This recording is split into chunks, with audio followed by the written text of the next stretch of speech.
Hallo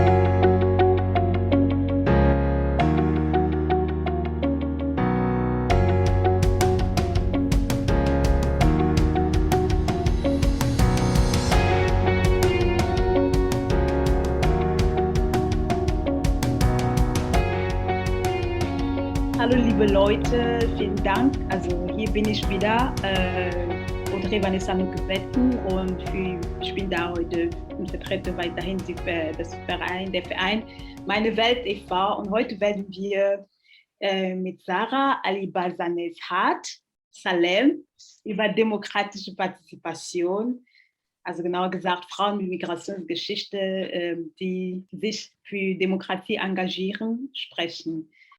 Vielleicht könntest du dich mal für das Publikum und für uns mal vorstellen in deine eigenen Worte. Danke sehr. Also auch vielen Dank für das Interesse auch an uns und unsere Arbeit hier auch vom Migrationsbeirat und natürlich an mich als Vorsitzende hier. Danke sehr für die Einladung. Ich bin hier groß geworden in Deutschland. Ich bin mit 3 Jahren hierher gekommen. Meine Eltern sind geflohen, also ich bin ein Flüchtlingskind, aber ich bin hier sozialisiert worden. Natürlich habe ich als Kind von Flüchtlingen immer dieses Stigma gehabt. Ja, so bin ich hier groß geworden, aber ich bin in Heidelberg groß geworden, gar nicht weit weg von wo ich jetzt gerade lebe, in Mannheim. Ich bin dort in die Grundschule gegangen, aufs Gymnasium, dann habe ich dort auch studiert tatsächlich Politikwissenschaft und Islamwissenschaft.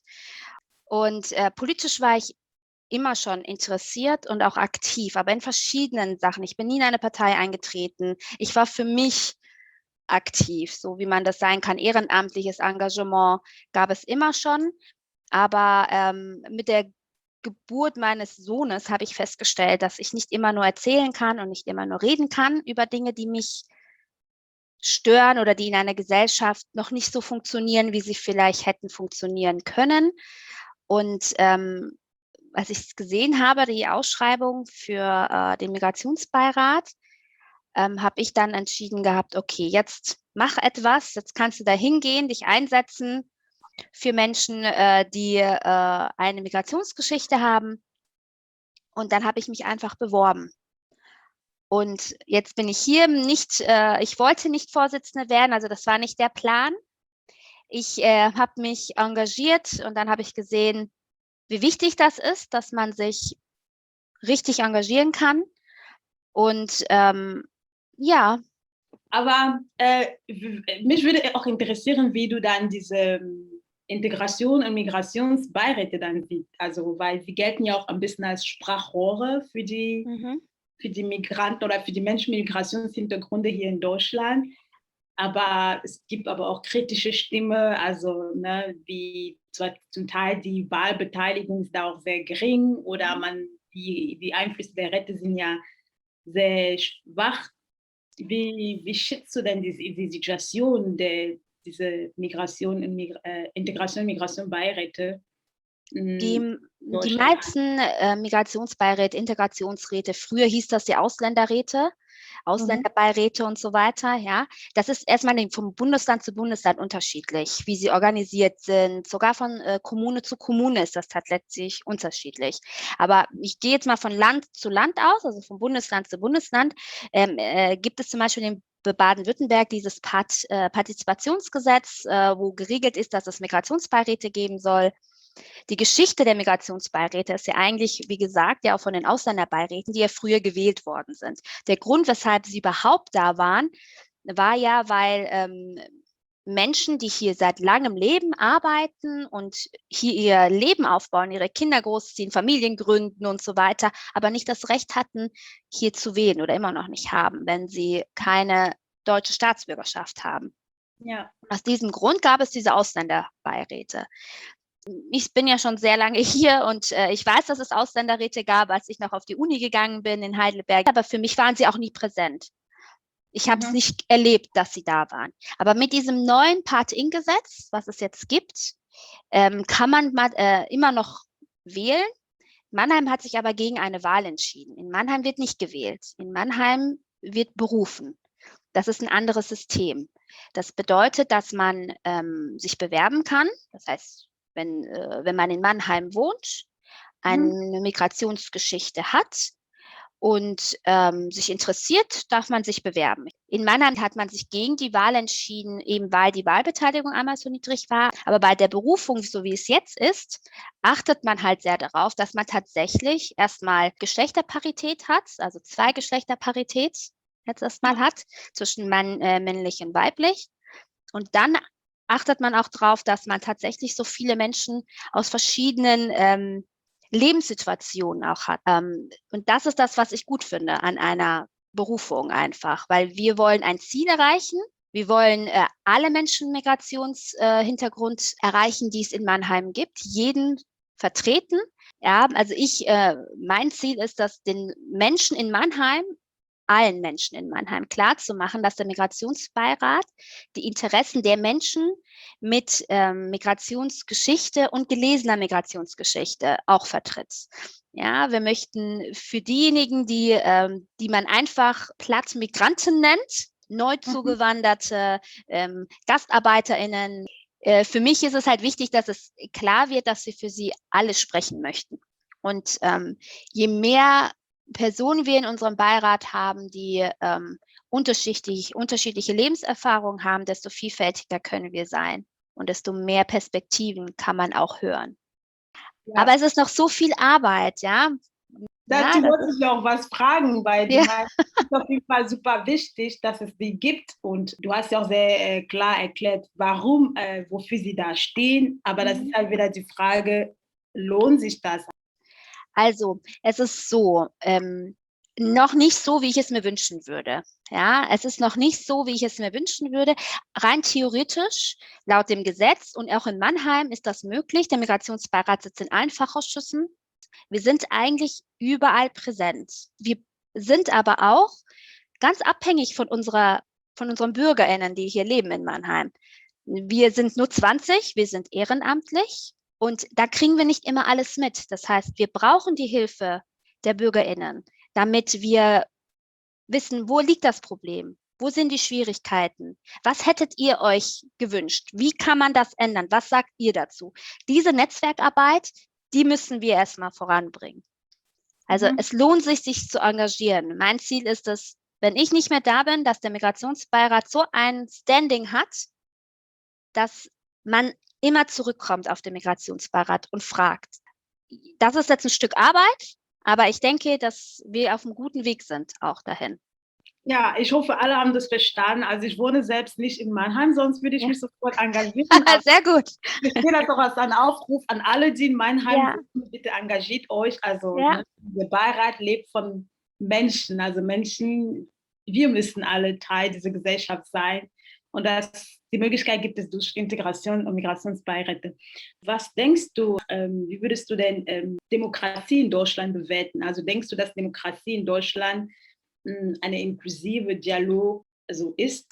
Also es ist theoretisch inklusiv. Ne? Es ist auf dem Papier, ist es ja nicht, also wenn man über Demokratie spricht, auch in Demokratie in Deutschland, heißt es ja immer, jeder kann daran teilnehmen, für jeden gibt es Platz, der Zugang ist für jeden da. Rein theoretisch ist das auch so. Ja? Theoretisch steht ja nirgends eine Frau oder jemand mit Migrationsgeschichte kann nicht dran teilnehmen. Steht ja nirgends. Ne? Das kann man niemandem vorwerfen in dem Sinne.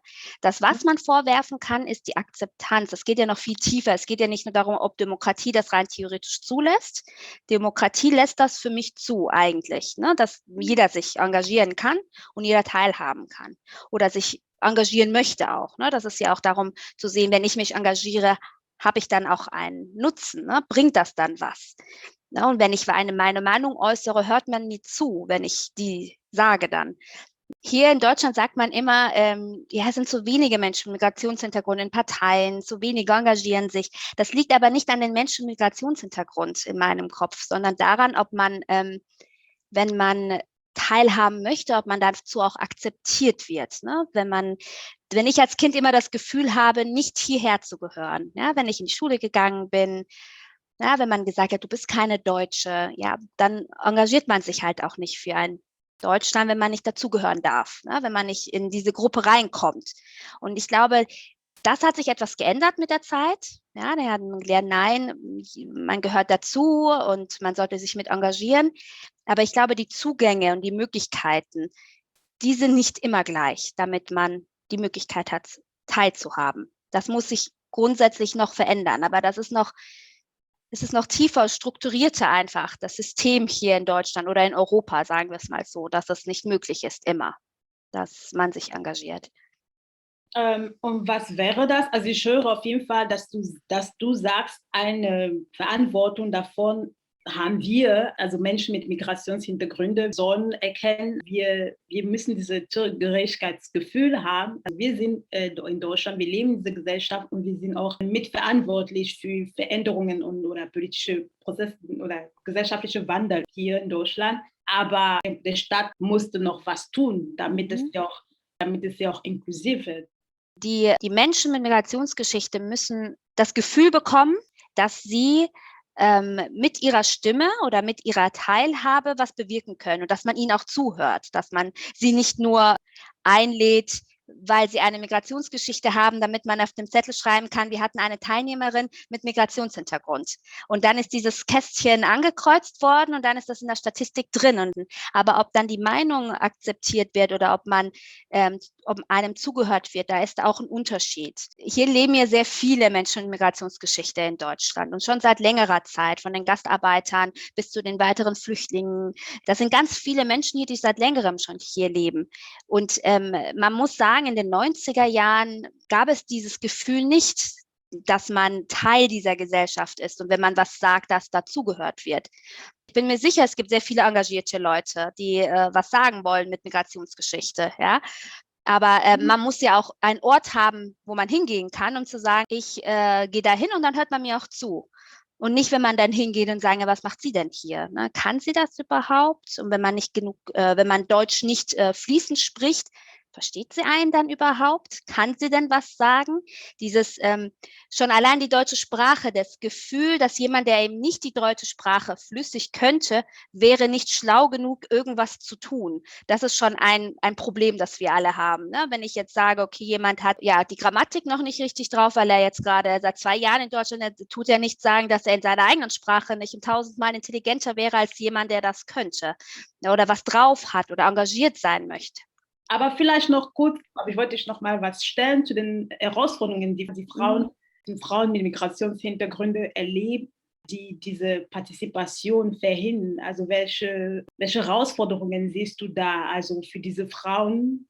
Es gibt mehrere Dinge, die hierbei eine Rolle spielen. Es ist einmal natürlich eine Art Vorurteile, die man hat gegenüber Frauen mit Migrationsgeschichte. Die Annahme, dass Frauen mit Migrationsgeschichte sich hauptsächlich nur um ihre Kinder kümmern und dass sie auch Kinder haben. Ja, also das ist ja auch eine Sache, die muss ja nicht sein, aber es ist ein Stereotyp, das einem unterstellt wird.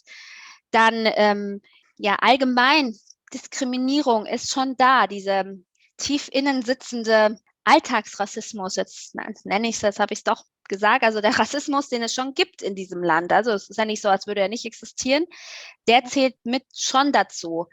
Aber auch ja, auch die Position, die die Frau in unserer Gesellschaft allgemein hat. Ja, nicht nur in der migrantischen Gesellschaft, in der Gesellschaft allgemein. Das hat man ja durch die Pandemie auch gesehen. Diejenigen, die die meiste Care-Arbeit geleistet haben, waren am Ende doch die Frauen. Und jetzt muss man sich fragen, wenn die Frau zur Arbeit geht, dann die Care-Arbeit leistet, wo soll sie sich und wie noch engagieren? Wo soll sie sich noch die Kraft holen, das noch zu tun? Das sind nicht viele, die diese Kraft noch haben. Kann ich nur von mir sprechen. Ich arbeite, dann habe ich ein Kind und dann engagiere ich mich noch. Und das kann ich nur machen, weil ich tatsächlich einen Ehemann habe, also der halt die Care-Arbeit macht auch. Ja, also sonst würde es ja gar nicht funktionieren. Ja? Also man braucht Hilfe dazu. Die Rolle der Frau spielt natürlich dann in unserer Gesellschaft noch eine Rolle. Ich meine, jetzt haben wir schon seit so langer Zeit eine Bundeskanzlerin. Das hat aber nicht viel geholfen scheinbar, denn wenn wir jetzt sehen, die Kandidatin der Grünen, die sie hat aufstellen lassen, egal was sie tut, die Kritik ist immer sexistisch. Es ist nie inhaltlich, es ist sehr häufig doch eine sexistische Kritik. Und da fragt man sich natürlich als Frau, wenn ich jetzt da hingehe, muss ich Antworten beantworten. Wo ist denn Ihr Kind? Was machen Sie denn? Wie haben Sie es denn auf die Reihe bekommen? Das sind immer diese Fragen. Also ich denke, es ist sehr komplex, dieses Thema. Es muss sich die Einstellung ändern. Das heißt, es ist nochmal strukturell, es muss sich die Einstellung dazu ändern. Und Empowerment natürlich als Frau. Also in meiner Generation, also ich bin jetzt fast 40 Jahre alt, vielleicht kann ich nicht mehr für die jüngere Generation sprechen, aber ich denke, es ist auch in der jüngeren Generation immer noch so gewesen, dass die Frau einen bestimmten Stereotyp, ja, es ging immer darum, man müsste ja hübsch sein, gute, schöne Klamotten anziehen und ja, viel lächeln, ich weiß es nicht, ja, aber jemand, der die Meinung gesagt hat, war immer laut. Ja, sie war nicht schlau, nicht pfiffig. Ne? So bin ich groß geworden. Und ich hätte gerne, dass es eben nicht mehr so ist.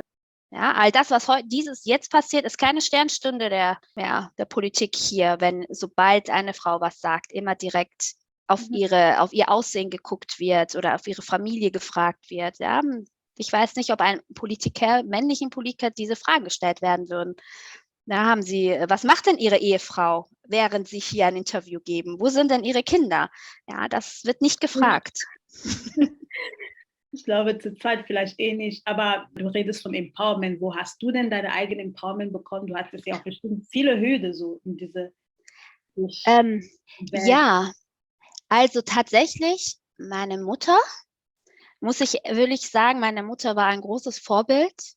Sie hat sehr früh geheiratet, ist als politisch Verfolgte im Gefängnis aus dem Iran nach Deutschland geflohen mit 2 Kindern und ihr Mann ist hierher gekommen, hat zuerst die Sprache gelernt, hat zuerst eine Ausbildung gemacht. Und sie hat mir gezeigt, dass wenn man es tatsächlich will, das auch machen sollte. Und so bin ich groß geworden mit einer sehr, sehr starken Mutter. Das hat nicht viel geändert, dass man trotzdem Selbstwertgefühle nicht immer hat. Ja, als Migrantin in der Schule Ausgrenzung und sowas auch erlebt hat. Ja, so Rassismus und so war in meinem Leben auch immer präsent. Ganz vielen Dank. Also ich glaube, leider müssen wir zu Ende kommen. Also ich würde noch weiter mit dir sprechen. Das ist auf jeden Fall super ermutigend. Ich finde es total toll, dass du heute, also dass uns das alles erzählt haben. Ich hoffe, alle werden auch so bereichert werden, so wie ich gerade. So. Danke sehr. Wollte ich ja vielleicht fragen, zum Schluss, hast du noch irgendwelche Worte, was noch im Publikum geben möchte an Frauen, die uns hören, an der Mehrheitsgesellschaft? Ich habe 2 Dinge, die ich gerne sagen wollte. Einmal mein Schlusswort nur an die Frauen gerichtet, aber jetzt erstmal noch ein Wort an alle, die bei der Bundestagswahl dieses Jahr nicht teilnehmen können, weil ihnen die Staatsbürgerschaft fehlt. Die Stadt Mann, also der Migrationsbeirat, beteiligt sich bei den symbolischen Wahlen, die es dann gibt. Das heißt, wir lassen Menschen ohne deutsche Staatsbürgerschaft wählen, um ein Zeichen zu setzen, wie viele Menschen denn wählen gehen könnten, und damit wir eben für ein allgemeines Wahlrecht werben können. Das ist unser Ziel und damit würde ich, wenn jemand zuhört, symbolische Wahlen wird es geben, auch in Mannheim. Und in Baden-Württemberg gibt es in verschiedenen Orten. Einfach bei Wir wählen, bei Google eingeben. Und dann könnt ihr dort ganz viele Informationen bekommen. Es würde mich freuen, wenn so viele Menschen, wie es geht, bei den symbolischen Wahlen teilnehmen, damit wir ein Zeichen setzen können, dass dort, wo man lebt, auch gewählt werden sollte. Genau, das ist einmal das, was ich so sagen wollte. Und dann würde ich gerne ein Wort an alle, das, was du gesagt hast, was würde ich gerne Frauen sagen, traut euch. Ja, macht's einfach. Ja. Es ist manchmal nur eine kleine Hürde, wo man denkt, einfach machen. Es ist sehr schön. Wir haben hier in Mannheim ganz viel Frauenpower in sehr vielen Institutionen, Organisationen, im Quartiersmanagement. Und eine Bitte an euch alle: Wir vom Migrationsbeirat freuen uns, wenn wir Informationen haben, wenn wir von euch hören, was euch bewegt, damit wir mit euch zusammen was ändern können in unserer Stadt. Genau. Das hast du alles gesagt, so Demokratie Menschen, also dass Menschen dazukommen. Ja. Ganz vielen Dank, Sarah. Ganz vielen Dank. Ich wünsche dir alles Gute für deine Danke sehr. Pläne, Ziele für Mannheim und ja, bis nächstes Mal. Alles klar, danke. Tschüss.